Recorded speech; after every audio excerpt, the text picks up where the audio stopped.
I'm talking today about championing gender equity, both in this organisation, across the public sector, but in particular as a male champion of change. So I'll start by talking a bit about what being a male champion of change means.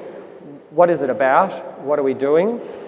The Male Champions of Change initiative started more than 5 years ago at the federal level. The Federal Sex Discrimination Commissioner, Elizabeth Broderick, launched that network, and now it's been launched in Victoria by Kate Jenkins, the Victorian Human Rights and Equal Opportunity Commissioner, so that more men in the Victorian and Melbourne context can play a leadership role in this space. There's 22 male champions of change at CEO levels from a whole range of organisations, public sector, publicly listed companies, private sector, the AFL, Victoria Police, mining, transport, a really good wide distribution of male CEOs. And the idea for us championing gender equity is that gender diversity is not a woman's issue, it's not in fact a men's issue, it's everybody's issue, and men do need to do more to step up and be part of that conversation and be part of that change. The statistics tell the story very plainly, and I will go through a few statistics today. As we know, in Australia we've had one woman Prime Minister, we've had one woman Governor-General. In Victoria we've had one woman Premier, the late Joan Kirner. In the Victorian Public Service, particularly because it is Public Sector Week, we've got 7 secretaries, 6 are men. Clearly, looking at those top levels of leadership, that's not enough. We need to do a lot more in Australia and across the world to champion gender equity, and men really need to stand up and be part of that. These positions are enormously influential. They're powerful positions. They have enormous reach. So the idea that if men in those positions become more active and take more responsibility in the gender equity debate, then we are more likely to see the change that I believe is very important. So, going through a few slides and some statistics, I put up those 4 men's names there.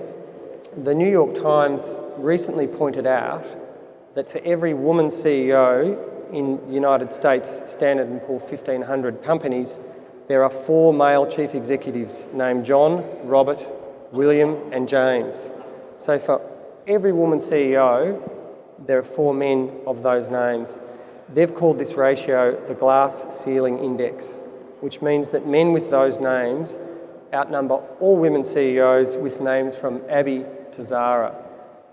That's in America, and it's a very similar situation in Australia. In addition, only 5% of Fortune 500 company CEOs are women, and in America again, women make up nearly half the workforce, yet only 17% hold corporate board seats, and only 25% of women are in senior management positions. This is similar to our statistics in Australia and in Victoria, and indeed in many of our organisations across the public sector. So why is it time for men, including me, to take a stand? Gender equity is not a women's issue, it's a shared leadership challenge for men and women. From my point of view, it's the right thing to do, and it makes good business sense. A recent McKinsey report on gender diversity in corporate performance found that the 89 European companies with the highest proportion of women in senior leadership positions significantly outperform industry averages on equity returns and stock price growth. So it does make business sense. And I'd like to quote from Melinda Gates, "When you invest in women, you invest in the people who invest in everybody else. And if you gradually start to take action, it won't be long before you realise that investing in women is good for your mind, it's good for your soul, and it's good for your business." So diverse and gender equitable workplaces need to reflect the communities we serve. Now, it might be a bit difficult to see, but the picture there is just a photograph of a well-known Melbourne laneway, De Graves Lane. It just shows a bit about who we are in this community here in Melbourne. We are a very diverse community. We are, of course, gender diverse. We're multicultural. We have all sorts of diversity cohorts. We need to represent the people whom we represent from a public service point of view. So from my point of view, gender equity needs to be led by those at the executive level, including myself. Once leaders, including men, create and encourage conversations to improve gender equity, that's when all the good ideas for change start to emerge. So we as leaders must create this environment, and this will be the foundation upon meaningful systematic change will occur. So what we've been doing in our organisation, and we've been doing this across the network of male champions of change, we have been listening and learning. This has been a wonderful, insightful and fascinating process. I have been conducting sessions with senior women in our organisation, senior men, high potential and up and coming women, high potential and up and coming men. And I have been asking, what do you want to see in our workplace to create the right conditions from a gender point of view to allow you to thrive? And I've got 3 very strong themes, and I know many of you in this group here today have been part of those conversations.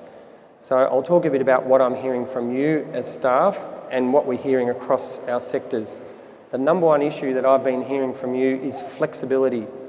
People want to balance their work and their careers with other things that they love, value and care about. For some people, this will be about family and raising children. For other people, this will be about looking after their parents, their siblings. It might be pursuing further study, other opportunities, career pursuits. There's a great example I've talked about in our organisation of one of our staff members in the Benalla office who's an international cyclist. She really appreciates workplace flexibility because she can go and do the European circuit and then come back and win events as she did recently in Bendigo. So wherever you're at in your life, if flexibility is important to you, I want our organisation to meet you there and support you. We're doing things about this. We've taken the bold step recently in this organisation to make all of our positions flexible or full-time. That was not without a few challenges, but we changed the rules, and now we're going to try and make that happen. In particular, to support staff, we've released a toolkit for staff and managers. So if you want to work more flexibly, you know how to go about doing that and how to have conversations with your managers. I need to support you as staff and you as manager to have that conversation to create a more flexible workplace so that working flexibly is not a barrier to career progression. We're also developing an online register in our organisation for people who are interested in part-time work or job share arrangements.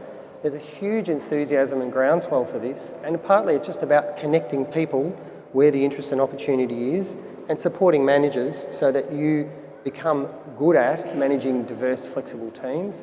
And ultimately, I'm already seeing this is making us a higher performing organisation. So there are many benefits to you individually, there are benefits to us collectively, and ultimately there are benefits for our ministers and the community because a high-performing organisation delivers and gets things done. The second theme and feedback from our staff is leadership. Leadership is critical, and what you're saying to me and what I'm hearing you say is that myself and our leadership team need to embrace and actively champion women. We need to embrace diverse leadership styles, and we need to set examples. We need to walk the walk, and that's critical.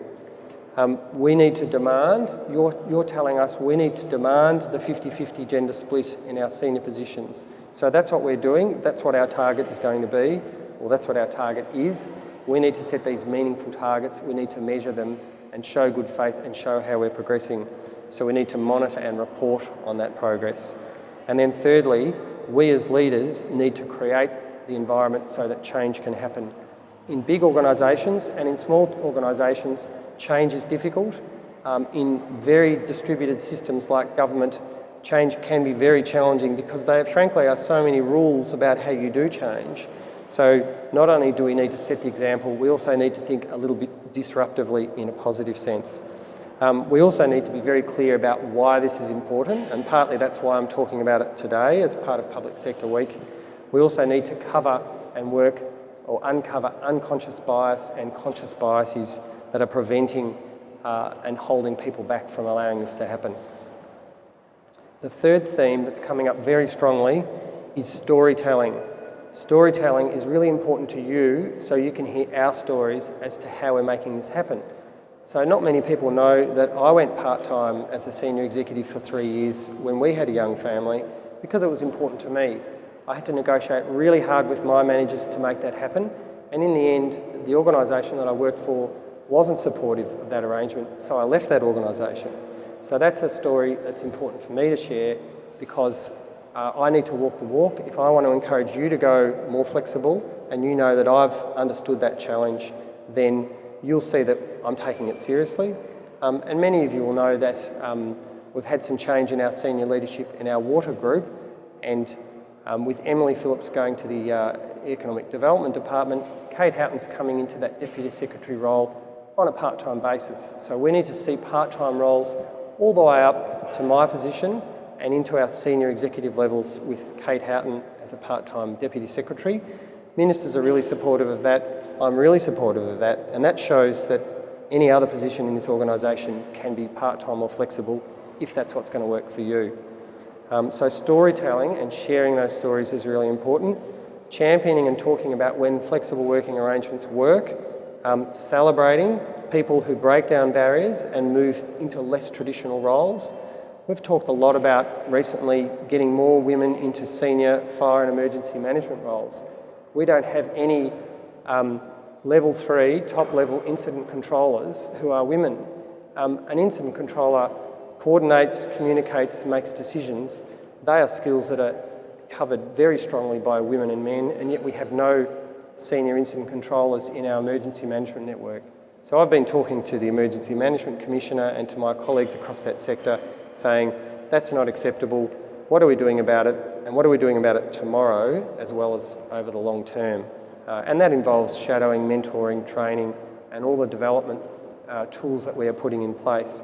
So we need to share stories about these successes and the challenges, and also share stories about how women leaders got to where they're at. And we've got some fabulous women leaders in our organisation.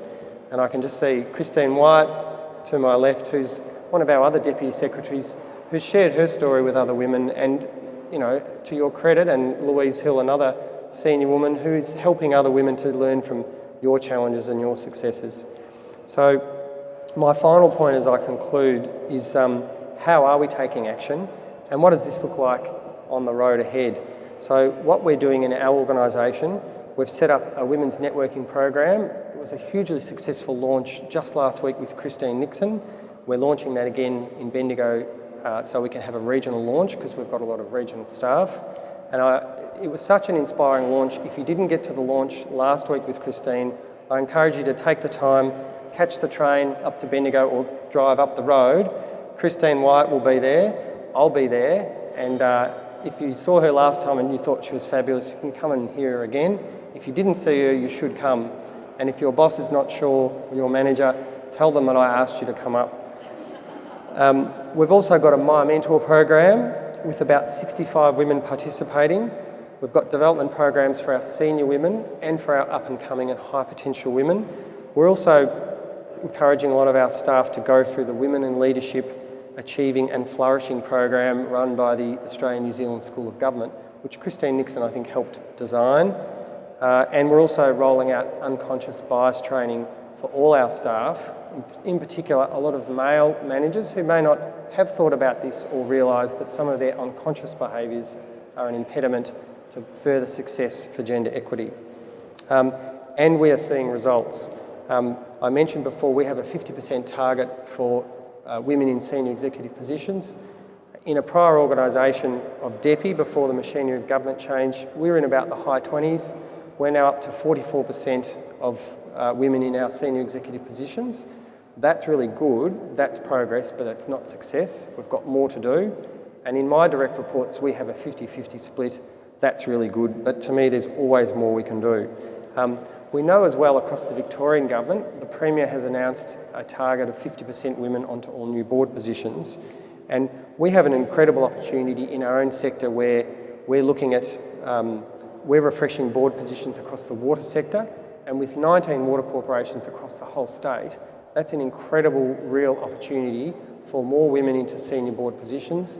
The Water and Catchments Group in our organisation has done the shortlisting process, and just by being very conscious and very clear about it and getting some great help from people, including Louise Hill, We now have, I think, 53% of women in our shortlisting for that process.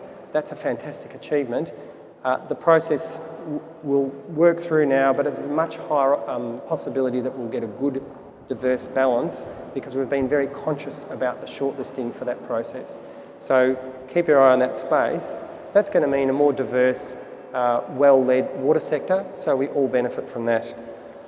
So in conclusion, the road to gender equality. I've talked a bit about disruptive change, and sometimes to make real change, you've got to be a bit disruptive in a positive sense. So I'll give you another couple of statistics. In 2014, last year, the World Economic Forum estimated by continuing at the pace we're continuing now, the world's gender gap in the workforce won't be eliminated until 2095. That's another 81 years on business as usual. In Victoria's public sector, there's been a steady increase in the proportion of women executives over the last 8 years. However, it will take another 14 years to reach equal representation at the executive levels in the Victorian public sector. And here in Public Sector Week, my view is that's not good enough. I was saying yesterday while we were thinking through this presentation that I want to do it at least in a year, or preferably this year, and not wait for 14 years, certainly not wait for 81 years. So we need to do, and I'm open to your ideas and suggestions about how we are more disruptive in a positive way. How do we do things differently in our organisation to make positive disruptive change? If it's worth doing, I want to be able to have a look at it and have a go. And at an individual level, I want people in our organisation, people across the Victorian public sector, and people who live in our communities to feel that if they want something, they can go out and get it. This is very empowering, and it's consistent with the values of our organisation of ownership. If you've got a good idea and you think things can work better in your team or in our organisation, particularly around flexibility, leadership and storytelling, let me know. Talk to your managers, talk to your senior executive. We're very energised in this debate, and the best ideas are going to come from all of you. So in conclusion, we are making good progress in this department on our target of 50% of women into senior executive positions, with the 44% at the moment. But again, progress is not success. We need to see this cascade to all levels of management in our organisation. There's still a lot of work to do, but I'm feeling a lot of positive energy and feedback from our organisation as we do this task together. So in terms of where next and what you can do if you want to get further involved, on our intranet we've now published all the tools that you can use for more flexible work arrangements. We have a wonderful Yammer community where we're sharing stories about success. I'm sharing stories in my individual travels, but if you're seeing it work well, tell me about it, tell your peers and colleagues, post it on Yammer, share your stories of success, and keep us honest and accountable as leaders so that we're all working on this together. In conclusion, thank you very much for your time. I also encourage you, if you want to hear more about the Male Champions of Change initiative, to visit the Victorian Human Rights and Equal Opportunity Commission website, and you can find out what we're doing, not just in the Victorian public sector, but across Victoria and across Australia on this very important issue. Thank you very much.